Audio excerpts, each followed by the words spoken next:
biyyoota gamtoomanii irratti pirezidaantii Tarkii wajjin yeroo buna dhugnuutu naasa'u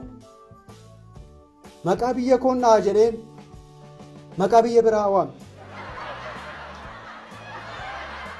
hamma kana guyyaa falkanni wal keessa nu jalaa badeera yaa sabaa Eliis manatti ol gallee ateen bulbulin jedhina moo akka mootummoota darbaniinus dhukaasnee manatti isin gashuu qabna inni illee manatti isin hin gashuu sallee humni keessan illee isaan oli kanaafiyyuu wantoota eeyyamaman qofa akka hojjettan kabajaan isin gaafannaa yeroo mana teessan intarneetiin bilbil bishaan tola